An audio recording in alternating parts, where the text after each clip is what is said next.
नमस्कार दोस्तों, आज हम आपको सुनाएंगे विजया एकादशी व्रत की कथा। अगर आप हमारे चैनल पर नए हैं तो प्लीज़ हमारे चैनल ज्ञान गंगा को लाइक करें, सब्सक्राइब करें और शेयर करें। फागुन कृष्ण एकादशी को विजया एकादशी के नाम से जाना जाता है। एक बार धर्मराज युधिष्ठिर बोले, हे जनार्दन, फागुन मास के कृष्ण पक्ष की एकादशी का क्या नाम है तथा उसकी विधि क्या है?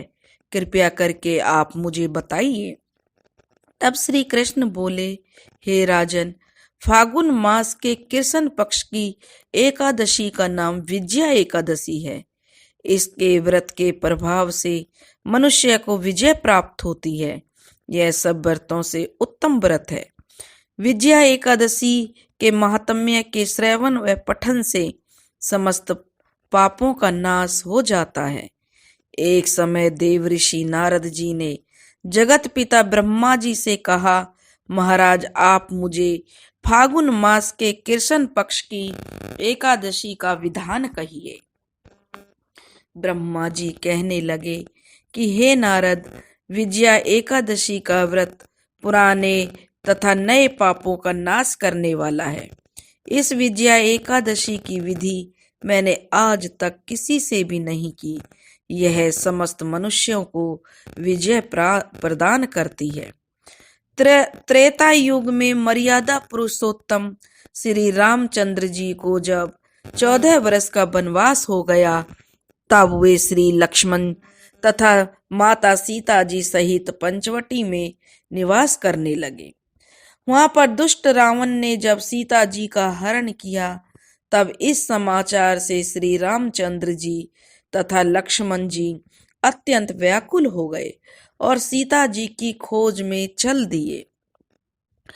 चलते चलते घूमते घामते जब वे मरणासन जटायु के पास पहुंचे, तो जटायु ने उन्हें सीता जी का वृतांत सुनाकर स्वर्गलोक चला गया। कुछ आगे जाकर उनकी सुग्रीव से मित्रता हुई और बाली का वध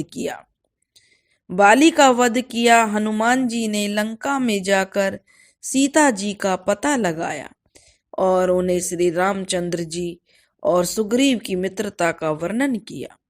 वहां से लौटकर हनुमान जी ने भगवान राम के पास आकर सब समाचार कहे। श्री रामचंद्र जी ने वानर सेना सहित सुग्रीव की संपत्ति लेकर लंका को प्रस्थान किया।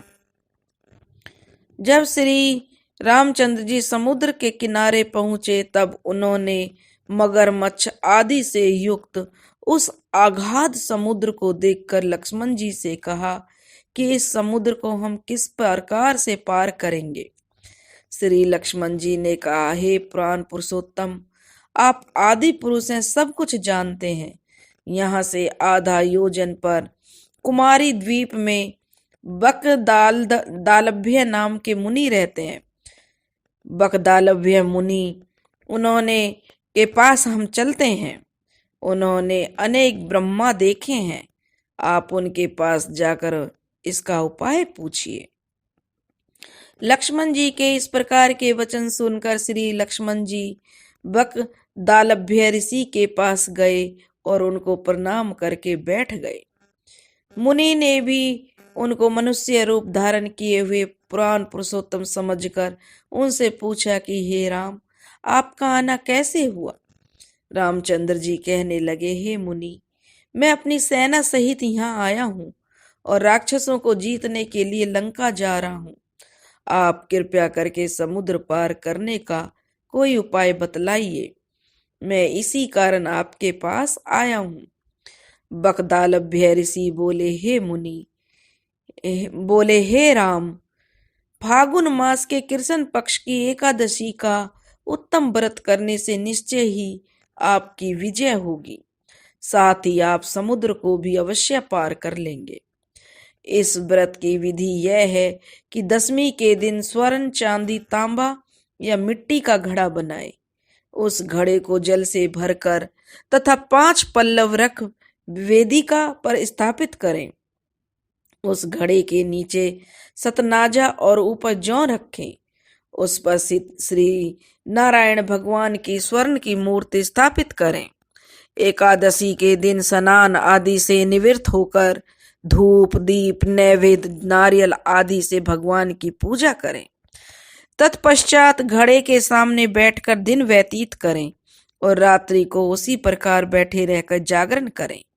द्वादशी के दिन नित्य नियम से निवृत्त होकर उस घड़े को ब्राह्मण को दे दें।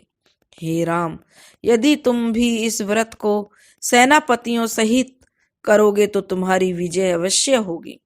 श्री रामचंद्र जी ने ऋषि के कहे अनुसार इस व्रत को किया और इसके प्रभाव से भगवान राम ने दैत्यों पर विजय पाई।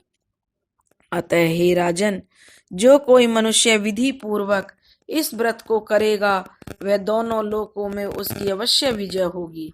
श्री ब्रह्मा जी ने नारद जी से कहा था कि हे पुत्र, जो कोई इस व्रत के महात्म्य को पढ़ता या सुनता है उसको भी वाजपेयी यज्ञ का फल प्राप्त होता है।